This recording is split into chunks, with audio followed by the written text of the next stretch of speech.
Bonjour à tous. Je dois dire que quand on m'a invité à intervenir, la seule image que j'avais des huissiers, je sais pas, c'est des constats d'adultère. Et on m'a appris ce matin que ça se faisait même plus. Mais alors, avec le démarrage qu'on a eu là, entre l'intervention du président et ce petit film, je me suis dit, vous êtes vraiment déjà dans le bain. C'est formidable, hein, parce que je ne m'y attendais pas, et je vois que vous avez une vraie préoccupation, alors comme l'a dit le président, de transformation numérique. Alors là, bravo, hein, franchement, je le dis sincèrement, j'étais très étonné. Alors pourquoi est-ce que ces questions se posent aujourd'hui, en fait? Nous sommes entrés dans un nouveau monde. Les codes, comme le temps, la distance, la propriété, l'emploi, sont en train de changer complètement. Alors même, si vous voulez, cette notion d'emploi, là on a fait une loi travail révolutionnaire, hein, mais on est encore très très loin du compte. Tous les jeunes aujourd'hui qui deviennent des citoyens, qui deviennent des salariés, viennent avec des idées complètement disruptives, comme vous l'avez très bien dit. Donc, il faut absolument que, alors là je vais dire le mot que je considère comme essentiel, tous les secteurs, toutes les entreprises, tous les métiers se transforment. Si vous ne le faites pas, vous disparaîtrez. Vous serez en quelque sorte kodakisé. Et alors ce qui m'a plu dans les introductions qu'on a eues, c'est que vous avez évoqué ce sujet. Si aujourd'hui vous pensez que pour une raison ou une autre, vous êtes, entre guillemets, protégé, eh bien, vous serez balayé. La transformation numérique, c'est en quelque sorte une sorte de tsunami qui est en train d'arriver. Alors, vous pouvez, comme certains le font, hein, vous mettre devant en disant « tu ne passeras pas », vous serez balayé. En revanche, il faut absolument comprendre que c'est une magnifique opportunité et que vous pouvez surfer sur ce tsunami pour aujourd'hui retrouver de nouveaux métiers, de nouvelles opportunités, une nouvelle croissance. Et je le dis pour tout le monde, parce que là nous sommes en train de parler des huissiers, mais c'est valable quel que soit le secteur. Alors certes, à une vitesse différente. Par exemple, les médias, c'est déjà trop tard, on va dire, hein, ça a déjà fait. Les banques, les assurances, aujourd'hui, sont en plein dans cette réflexion. Mais je voudrais vous citer un exemple, moi, que je trouve absolument formidable, parce qu'il est tellement loin de la transfo numérique qu'on aurait pu se dire, eux, ils iront jamais. Je voudrais vous parler de Michelin. Alors, Michelin, vous voyez, c'est l'industriel historique français, magnifique entreprise, et qui, franchement, on pourrait se dire, ils se portent très bien, ils fabriquent des pneus, ils les vendent bien dans le monde entier, ils se développent, mais qu'ont-ils à faire de la transfo numérique? Eh bien, ils ont intégré le fait que leurs clients sont en train de changer. Et dernièrement, ils ont lancé un projet en rachetant 2 ou 3 startups d'ailleurs, pour, comme l'a très bien dit Gilles Babinet, intégrer cette innovation pour facturer du pneu au kilomètre au client final. Alors vous vous rendez compte que venant d'une société qui avait l'habitude de vendre ses pneus à des constructeurs, à des garagistes, aller s'adresser au client final et puis ne plus lui vendre un produit, lui vendre un usage, c'est une rupture totale. Et ce que je voudrais aussi que vous reteniez, c'est que la transformation numérique, ce n'est pas développer un site web. Bien sûr, c'est utile, mais ce n'est pas ça. Ce n'est pas faire du e-commerce. Ce n'est pas changer un processus. La transformation numérique, c'est la transformation du business model, donc de l'ensemble de l'entreprise. Et en fait, c'est pour ça que j'ai commencé par cette évolution, j'allais dire, anthropologique. On va passer de la vente de produits et de services à une vente d'usage. Et ça doit être valable, quelle que soit la société. C'est pour ça que je vous disais que vous étiez tous concernés. Alors moi, je ne connais rien au métier d'huissier, hein. Mais je sais, et vous l'avez bien dit, que vous devez initier une réflexion pour répondre à cette transformation. Alors on pourrait dire que cette transformation est une transformation technologique. Alors on a parlé de blockchain, c'est vrai que je pourrais vous parler de big data, je pourrais vous parler d'intelligence artificielle. Tout ça, ce sont des technologies qui sont assez mûres, qui aujourd'hui sont tout à fait disruptives et qui, je suis sûr, doivent être intégrées dans vos métiers. Là aussi, je ne sais pas trop comment, mais je sais que vous devez y réfléchir. Alors, ce qu'a dit Gilles Babinet aussi de très important, c'est que dans vos réflexions pour cette transformation, ne restez pas entre vous. Ouvrez-vous. Allez voir, en effet, des designers, des développeurs.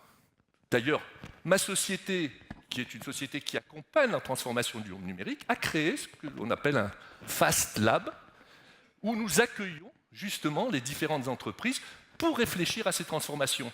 Et ce qui est important, c'est que l'on marie aussi bien les métiers que les informaticiens. Donc là, il faut une réconciliation entre les compétences métiers et les gens qui vont développer, faire les solutions, utiliser ces technologies. Mais ce que je voudrais vous dire, c'est que la transformation numérique n'est plus une question technologique. Aujourd'hui, on en a besoin, c'est nécessaire, mais ce n'est plus l'enjeu. L'enjeu d'une transformation numérique est un enjeu humain. Alors, venant d'un homme du numérique, ça peut vous interpeller, mais c'est ce que j'ai retenu de toute mon expérience. Alors, pourquoi est-ce que c'est un enjeu humain? Parce que tout simplement, je vous l'ai dit, nous avons affaire à un changement complet de notre civilisation. Donc, si je me contente de faire une sorte d'informatisation, en quelque sorte, de numérisation, je ne vais pas répondre à cette transformation. Donc, la question va être, lorsque je vais m'adresser à ces nouveaux clients, à ces nouveaux salariés, à ces nouvelles parties prenantes, c'est comment je peux m'organiser et comment je peux l'accompagner. D'ailleurs, un des principaux enjeux, c'est l'accompagnement du changement. Pensez-vous qu'avec tout ce que nous avons dit là, l'entreprise va rester la même? Et encore une fois, quel que soit le secteur. Vous savez, l'entreprise avec un patron tout en haut de la pyramide, une pyramide avec des dizaines, des centaines de cadres, etc. Est-ce que vous pensez qu'avec tout ce que nous venons de dire sur cette disruption, nous aurons encore les mêmes formats? Évidemment non. Donc nous allons vers des entreprises qui vont s'aplatir. Nous allons vers des entreprises qui deviendront plateformes. Et d'ailleurs, j'ai pu voir que vous alliez parler de ça aussi au cours de votre séminaire. En effet, je vais vous le dire très simplement, tout deviendra plateforme. Autrement dit, il y aura une organisation qui permettra des accès à des services de façon totalement dématérialisée, et l'organisation de l'entreprise se fera autour de ces plateformes. Donc, plus de hiérarchie historique, mais par contre une hiérarchie sur la compétence. Plus d'organisation verticale, mais collaborative, avec des équipes qui travaillent en commun. D'ailleurs, je dirais même plus, est-ce qu'on aura encore les salariés que nous avons conçus pour la révolution industrielle? Donc nous devons aussi réinventer ce type d'emploi. On aura des gens qui vont travailler au sein de l'entreprise, à l'extérieur de l'entreprise. On aura des gens qui seront aussi bien en CDI qu'en freelance, en auto-entrepreneur ou je ne sais quel concept encore. Et pour finalement arriver à construire une telle révolution, on a vraiment besoin donc de se remettre en cause et de repartir vers des images et des références, des codes totalement différents. Pour finir, je voudrais vous raconter un petit exemple. Si je vous demande quelle est la banque, quel est le pays où la banque en ligne est la plus avancée. Alors, donc, on ne va pas faire un quiz là, mais on aurait pu s'attendre à ce que ça soit Singapour ou je ne sais quel autre pays très avancé sur la banque en général. Eh bien non. Le pays au monde le plus avancé sur la banque en ligne, c'est le Kenya.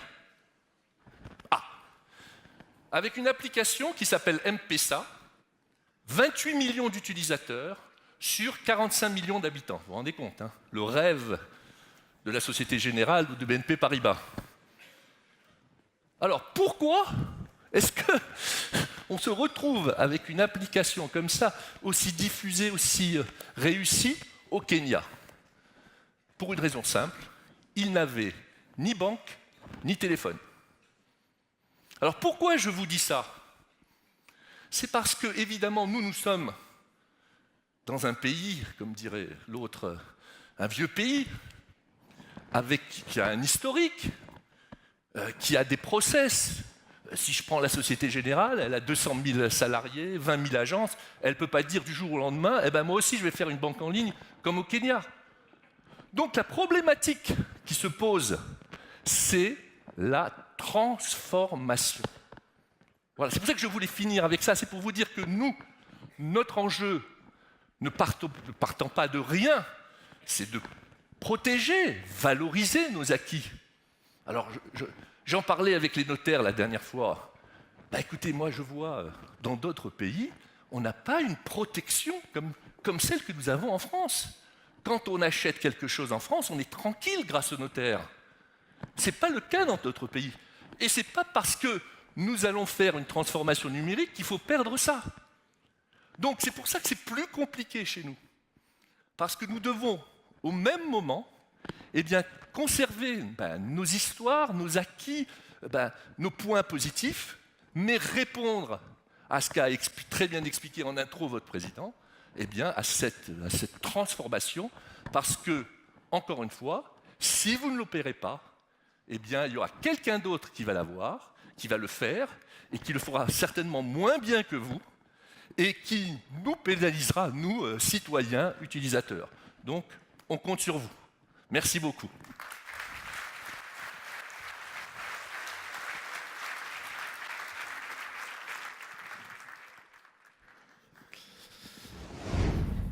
Bonjour à tous, donc merci de m'accueillir parmi vous.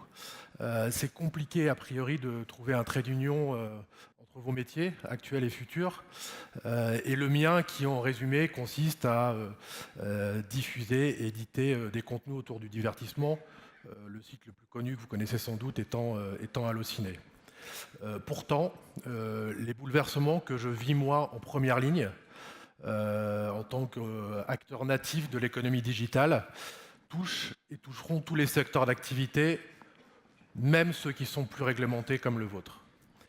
Le premier élément fondamental, et l'intervenant précédent en a parlé, c'est qu'il n'existe plus aujourd'hui de barrière à l'entrée. Non seulement il n'existe plus de barrière à l'entrée, mais il y a une inversion des normes, c'est-à-dire que dans notre économie, il y a une prime, ou dans l'économie digitale, il y a une prime au dernier entrant. Il est toujours plus facile, et vous l'avez dit, de partir d'une feuille blanche plutôt que d'avoir à gérer de l'obsolescence, un passé. Donc l'agilité et l'avantage comparatif tient au fait qu'on rentre dans un marché. On en a pleinement bénéficié, on était une société qui n'existait pas en 2008, on réalise 300 millions d'euros de chiffre d'affaires parce qu'on a bénéficié d'un environnement sur lequel les barrières à l'entrée étaient assez faibles. Le deuxième point à comprendre de manière extrêmement importante dans l'économie digitale, c'est le changement qu'il induit dans la relation qu'on a au temps. En y réfléchissant, je suis sûr que chacun d'entre vous aura observé que notre patience s'est massivement réduite avec l'économie digitale. Si une page web d'un site que vous visitez n'arrive pas assez vite, vous le quittez. Le jour où Amazon a lancé l'achat en un clic. Il a augmenté ses ventes de 65%. Donc l'économie digitale, c'est très vite, très facile, sinon rien. Il y a aussi dans cette relation au temps une multiplication et un fractionnement des points de contact. Il y a 15 ans, pour souscrire une assurance, vous alliez chez votre agent au coin de la rue, il vous offrait le café, vous parliez 1 heure avec lui, vous signiez ou vous partiez. Aujourd'hui, vous vous renseignez sur le type d'assurance auprès de sites spécialisés, vous passez par des comparateurs d'assurance, vous allez éventuellement sur les sites des assureurs.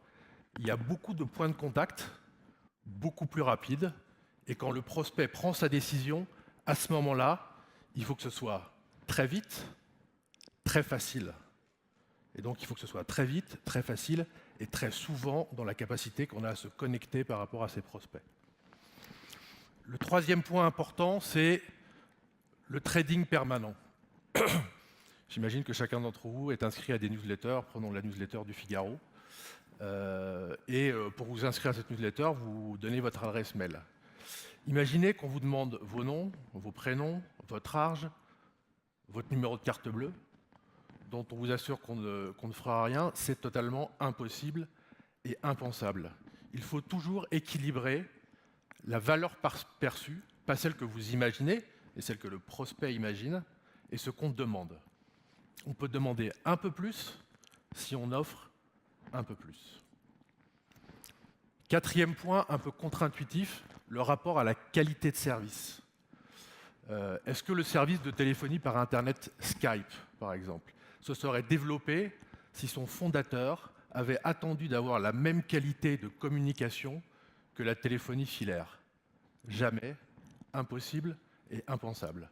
Et quelque chose qui est assez surprenant, mais qui est observé dans l'économie digitale, c'est que les prospects et les clients sont prêts à troquer une partie de la qualité de service contre des services complémentaires.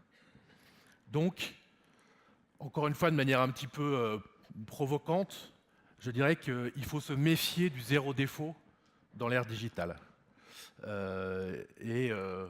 Éviter les effets tunnels, bien évidemment, et penser d'abord en produit minimum requis. Dernier point, je pense, qui est structurel dans l'économie digitale et qui est valable pour un peu tout le monde, c'est le fait de devoir comprendre les circuits de distribution des offres. L'agent d'assurance, il avait des prospects s'il était bien placé dans la rue. Les 3 règles du commerce physique, c'était l'emplacement, l'emplacement, l'emplacement. Ça s'applique de manière un peu différente quand la rue est infinie. Parce que la rue digitale, elle est infinie. Donc, être en face de la demande, alors qu'elle arrive potentiellement tout le temps et partout, la question n'est plus quand les gens arrivent sur mon service, mais si et comment ils y arrivent. L'exemple le plus simple de ce phénomène, c'est qu'il faut penser son référencement naturel dans les moteurs de recherche en même temps que son service.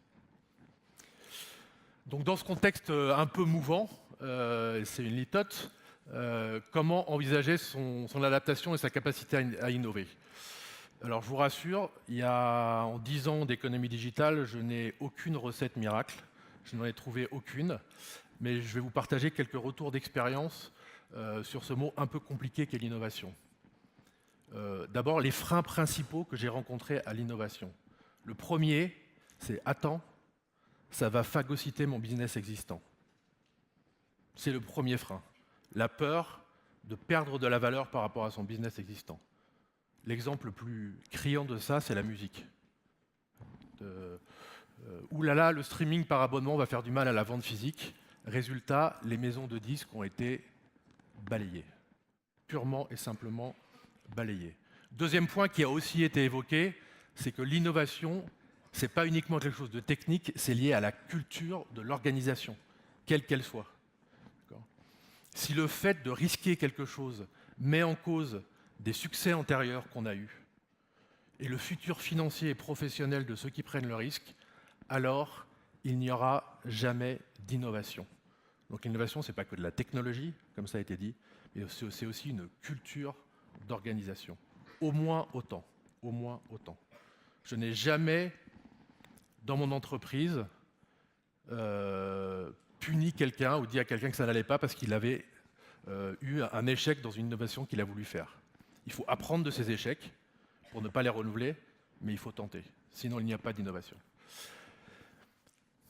Le plus important, je crois, parce que c'est valable dans beaucoup de secteurs, et en particulier et aussi dans les secteurs réglementés, c'est qu'il ne faut pas penser un service digital comme la digitalisation d'un service existant. C'est quelque chose d'extrêmement important. Ça peut être le cas, partiellement, mais le fait de le penser comme ça, je pense que c'est la plus grosse erreur dans la façon d'envisager le passage au digital. Alors, le meilleur exemple qui m'a été partagé, qui est d'autant plus parlant qu'il est dans un secteur un peu régulé, très régulé, avec un enjeu juridique assez fort, c'est l'histoire du casier judiciaire. Comment fournir un casier judiciaire à un citoyen de façon digitale? Comment on s'assure de son identité? Il faut lui demander de créer son identité numérique, dont il peut ne pas avoir une vraie utilité si la seule fois ou la seule valeur de créer son identité, c'est juste de récupérer une fois un casier judiciaire. Donc tout ça paraît assez compliqué, et on revient d'ailleurs à cette notion d'équilibre entre ce qu'on demande et ce qu'on offre. Si la solution qu'on propose, même digitale, est plus compliquée que d'envoyer un courrier avec une photocopie de pièce d'identité, alors personne ne fera jamais rien. Donc il y a quelqu'un qui a pensé de manière un peu différente. Il a pensé de manière un peu différente. Il a dit, dès qu'on a une demande de casier judiciaire, on va l'envoyer à tout le monde, tout le temps, indépendamment de l'identité. La seule chose qu'on va faire, ou la seule condition de l'envoi, c'est que le casier soit vierge. Donc il a réussi à changer complètement la manière de penser, à bien servir 99% des citoyens et à laisser 1% des citoyens ou des cas à part. Donc ça dit beaucoup de choses, me semble-t-il, sur la valeur qu'il y a à penser un peu différemment et surtout sur le rapport qu'on a au risque, d'autant plus dans une profession bien évidemment réglementée et avec des enjeux juridiques assez forts. Pour finir, je vous dirais aussi, pour rejoindre l'intervenant précédent, c'est que la capacité à innover et à exécuter vraiment des choses, elle vient de la capacité aussi des décideurs à s'impliquer. Beaucoup. La réussite de l'iPhone, c'est en particulier lié au fait que M. Steve Jobs, il décidait jusqu'à la couleur du bouton. Donc, comme vous disiez par rapport à la plateforme, si un décideur pense que l'innovation est gérée à côté par d'autres, peut-être, il se trompe. L'innovation, c'est un sujet d'entreprise, et le premier innovateur, jusque dans les détails, ça doit être le décideur. Donc pour conclure, je vous dirais que pour réussir dans l'économie digitale, et quel que soit le service, il faut accepter que ça va vite. Il ne faut pas être en résistance. Il faut accepter que ça va vite. Ce n'est pas une question d'âge. J'ai des collaborateurs dans mon entreprise qui ont 25 ans et qui n'acceptent pas que ça aille vite. Donc c'est vraiment une question de culture d'entreprise. Ça va vite parce que là, je vous parle des services liés à des sites internet, mais effectivement, qu'en est-il de la blockchain? Qu'en est-il des interfaces vocales, qui vont être aussi un élément extraordinairement disruptif dans la manière dont on aura d'accéder à des services? C'est faire autant que penser. L'innovation, c'est un sujet d'exécution. C'est faire connaître de manière différente. Faire connaître, on n'est plus dans la rue commerçante. C'est faire connaître partout, et faire connaître souvent. Merci beaucoup.